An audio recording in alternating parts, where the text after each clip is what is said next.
Good morning. Welcome to Glasgow Rangers Nation. I'm Aaron James. This is your latest Rangers news, guys. It's Monday morning. No one likes Mondays. And you know what? I don't like Mondays when I've got to go to work. I like Mondays when I've got a day off, but when I've got to go to work, it's just depressing. But yeah, that's it, guys. When you're watching this video, there's a good chance I'll be at work, which I am today. Back later. Long day again today. But we're going to talk bit of Rangers transfer news. We're going to talk transfers. We're going to talk January transfer window. We're going to talk rumour, counter rumour, gossip, and counter gossip because it's January. It's silly season. Of course, it's silly season because the window's open. It's been open for 19 days. 19 days, guys. Why have we not signed a whole new team? Why have we not sold all the shit players? And what's going wrong? Why have we done nothing? It's not fair. Yeah, okay, I know, I get it. I'm not really ranting. I get it. 100% get it. It's not possible to get all that stuff done in such a short time. It takes time. And realistically, moving on the deadwood from this squad is going to take probably years or contracts ending to get rid of some of it because some of it's unsellable. We'll, of course, obviously touch on that. Now, look, there is rumour and counter rumour about who's coming in, about who's going out. And one thing I want to do pick up on though is, look, I think yesterday again it was only Fraser, but let's just say that as a warning, as a kind of, trigger warning because it will trigger some. But I've got to say, the likes obviously of Finlay Curtis, Bailey Rice, Zach Lovelace, I thought did quite a good job yesterday. I really do. I think that Zach and Bailey and Finlay Curtis did well. For me, I want to see more. I want to see more. I want to see more Finlay Curtis. I want to see more Bailey Rice. I want to see more Zach Lovelace going forward. I don't want to see less. And, if we don't sign a number of players in this January transfer window, I want to see us using some of the youth players.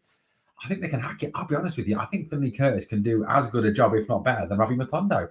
Let's face it, that ain't hard, is it? But, let's get some of the young players involved. Let's see a bit of Bailey. Let's see a bit of Finlay. And let's see a bit of Zach actually play first-team football in the SPL, in the Europa League, in the Scottish Cup going forward. Let's not just see them for one game against a bunch of Scottish part-timers. Let's actually see them, cutting their teeth in the big league and trying their best. Now, where to start? Now, obviously, Rangers have made the one signing. We have made one signing. That was Rafael Fernandes, the Portuguese defender from Lille, in France. So, that's positive. That's positive. Centre-back, which is what we needed. We needed a centre-back. We needed someone who could come in and play, given the injuries to John Souttar, which looks like he may be out till the start of Feb at least. The lack of form of Robin Proper in the Scottish Premier League, the fact that the big Leon can't play 3 games a week, the inability of Dujon Sterling to stay fit for any length of time. I think this is an interesting signing. Do I think that he'll come straight in and start straight away? No, I don't. Do I think it'll take a few weeks, perhaps even a month for him to get up to speed? Yes, I do. Am I slagging him off and criticising him? No, I'm not. So, welcome to Rangers. And I hope that he goes on to have a very successful career. And I hope that, the end of this loan with an option to buy, we're really impressed with him and we buy him. So all the best to Rafael Fernandes. Obviously, that is the only sort of concrete thing. And I think one of the most telling things for me about the whole Rafael Fernandes saga, or not saga, the whole Rafael Fernandes transfer was kind of the fact that, Fernandes was kind of just snuck up and signed. There wasn't any long drama. There wasn't any will he, won't he kind of rumours in the media. It was just kind of a case of he was linked, he signed. And I think, that's the way the club seem to be working these days. Someone's linked, then they sign. That's just how it works out, doesn't it? So, obviously that's, sort of puts into perspective some of the rumours we've heard knocking around, some of the counter rumours we've heard knocking around. Let's have a little roundup of some of the latest stories I've heard as regards players linked. Now, 2 players I've heard linked. I find very dubious. I'm very dubious on this one. I think the first one is just lazy journalism, if I'm being honest with you. Alan Campbell, currently on loan at Charlton, owned by Luton Town, out of contract in the summer. Rumour has it that he wants to move back to Scotland, that he's anxious to get back to his native Scotland. He plays midfield. Rangers have been on the lookout for midfielders. So, of course, let's put 2 and 2 together and get 5. And say that Alan Campbell is going to join Rangers. Now, like, is there any truth in that rumor? I don't know. Would Alan Campbell be someone worth adding to the team? Possibly. I don't know. He's a bit of a journeyman for me. He's not a player that kind of really jumps off the paper at you, is he? He's 26 years old. He doesn't fit certainly the trading model. He doesn't fit that young player model that we seem to be going for at the moment. Yes, he would bring a bit of experience. Yes, he'd bring a bit of leadership if he came in. In terms of his record, his appearances, obviously he's played for Motherwell. He's made 160. He has 160 appearances for Motherwell, 16 goals, 9 assists, so 25 goal contributions in 160 games. He's played 86 times. He played 86 times for Luton, 7 goals, 4 assists. 17 times for Charlton this season with 1 assist. 12 times for Millwall. Jesus, he's played at some tough clubs.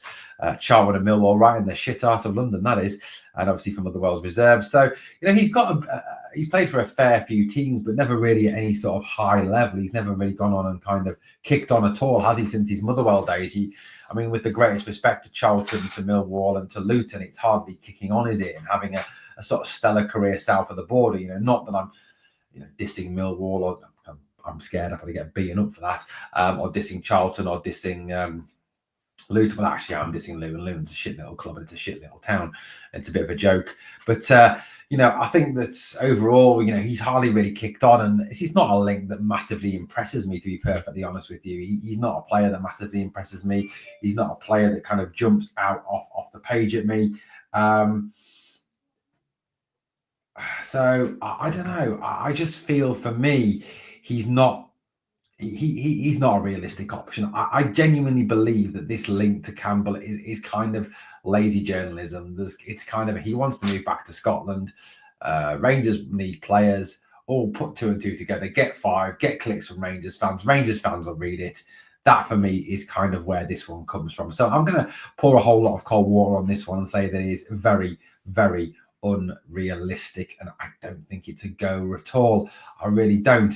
The other one that I've read just today was a link to a player who plays in Russia currently for CSKA Moscow. Now, I don't know how the whole situation with buying and selling players from Russia will work, given the finances issue, the sanctions, the whole war in Ukraine and all that. I don't know how that would work, or if that's entirely possible. Now, Sasa Zadelia, that's his name. Let me just put his name up on the screen for you so you can see, as I'm obviously doing a genuinely dreadful job of butchering it. This is his name. He's a Serbian player. There we go. He plays, like I said, for CSKA Moscow. He's played for Partizan Belgrade in Serbia. CSKA Moscow apparently don't want to lose him for free in the summer. He is out of contract in the summer and are quite happy to cash in on him for a nominal fee this January transfer window. He's a midfielder. He's a defensive midfield player. He can also play centre half as well. But primarily he's a defensive midfielder. Now, could this be somebody that Rangers are looking at as a backup for Nico Raskin? Could they be looking at someone to come in and back up Raskin? He's 29 years old. He's played for Serbia full level, 9 caps for the full Serbian national team. Tough tackling, yeah. Decent, solid, yeah. Again, a player I must admit I don't know a massive amount about. Not a player that kind of jumps out off the page at me. In terms of his career, he's played for, like I said, Partizan Belgrade, where he spent the majority of his career. In Serbia, played 197 games, 6 goals, 21 assists. So again, very much a defensive player, someone who breaks up attacks, recovers the ball, starts attacks off. Very much not, a creative goal-scoring influence there. He's played for, obviously now he's currently with CSKA Moscow in Russia, 96 appearances, 1 goal, 1 assist. Also played for OFK Beograd, played for Olympiacos, and also spent some time in Spain playing for Mallorca. That must be a hell of a shot going from Mallorca to Madrid, to Mallorca to Moscow, when he comes to Glasgow to govern. That would be a big shock, wouldn't it? Mallorca obviously been a very beautiful island to Moscow. Very interesting move there. One that to me doesn't make a whole lot of sense. I think, again, it's kind of a bit of lazy journalism. He's 29 years old. He doesn't fit the trading model. He doesn't fit the type of player we're kind of going for at the moment.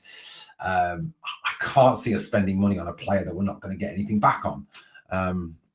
Don't get me wrong. I think he would be good experience. He'd be a good, solid player to add to the squad to back up Nico Raskin. I think it would be a decent move from that aspect. So, look, I mean, it's an interesting one, isn't it? It's an interesting one.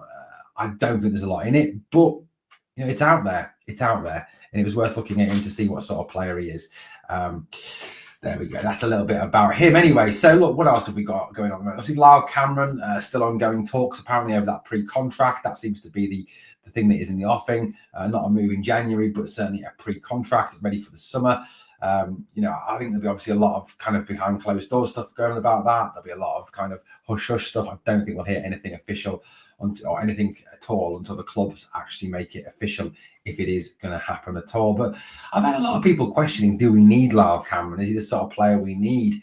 I think, to add depth, like I've said before, obviously Dowell doesn't contribute anything, and hopefully he'll be off in this window. You've got Barron there, you've got Raskin there, you've got Dio there, you've got Hadji there, but there's not a lot of depth behind some of those players. So adding in a Lyle Cameron who can rotate with the likes of Barron and Dio and Nico, I think would be useful for the team if that's what we can pull off for next season. Now, the reports certainly seem to suggest there will be some outgoings in this window. The club have already mentioned that they need to cut the wage bill, they need to cut the squad size. And there's obviously a lot of talk of players heading out. There's continual talk in the media today over the departures of Dowell and Matondo. Obviously, they've been told they can find new clubs. Tom Lawrence as well. Rumours last night of a Luton Town interest in Lawrence and Dowell. Maybe some sort of swap deal with a bit of cash involving Campbell. Maybe that's in the offing. I don't know. Matondo, not a lot of links so far. Like I said, the only ones I seem to have seen so far, Sheffield Wednesday, Sunderland, Lecce and Torino. But that seems to be where we're at. Now, in terms of Cyril Dessers, there's a lot of feeling within the club and I think within the fan base that Dessers could well be off this January because he wants to play regular first-team football. And obviously, after his hat-trick against Fraserburgh, yes, it was only against Fraserburgh. And yes, my mum could have scored the first 2 goals. But look, it's a hat-trick. He was given the armband. Some people saying, is that a farewell gesture? Is that kind of the end of the road for Dessers at Rangers?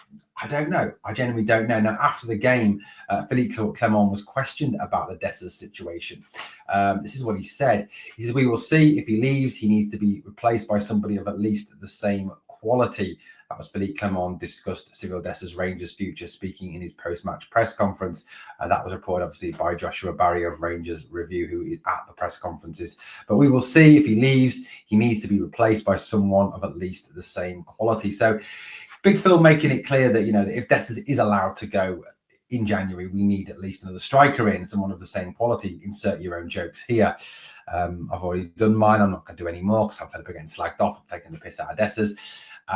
But, insert your own jokes about replacing him with someone of Dessers' quality. Feel free in the comments. But, look, I think, a move for Dessers is the right decision at this stage. I think, he is third choice striker at this moment in time, behind Hamza, who is just light years ahead of him, behind Danilo, who is probably he's kind of he's obviously years ahead of him in terms of talent and ability. And the side looks so much better with Danilo and Hamza in than it does with Dessers in. It's far more mobile. The ball is held up better. The link play is better. Just the all-round play is better when Dessers isn't there. And he's a third-choice striker, realistically. And paying a third-choice striker £27,000 a week is not good business sense. So, I think there is a need there to sell him and to move him on. And hopefully in this window, we can kind of look at possibilities for doing that and getting him out of the club. Now, he did reject that Atlanta United bid last summer, which was unfortunate. There's been sort of links to a number of clubs in Europe. A number of clubs reported Cagliari apparently making him their top target. Also interested in Legrones. So there's a few teams interested allegedly across Europe. So hopefully it's something we can sort of foster. We can sort of move on. Hopefully the board don't show any short-sightedness here and go, no, we need to keep him. Let's try to cash in now, get a bit of money. If we can get somewhere in the region of 3-4 million for him, decent business to get your money back on a player like Dessers. Genuinely is decent business.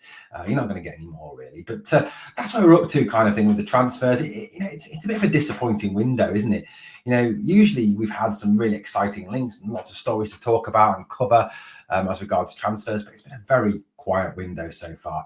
Guys, let me know your thoughts and feelings ahead of the rest of this week. We've got Man United Thursday, Dundee Sunday, and obviously around the transfer situation at the club at this moment in time. Thank you for watching Glasgow Rangers Nation, guys. Please like, subscribe, comment, share, do all that fabulous stuff. And remember always, we are the people.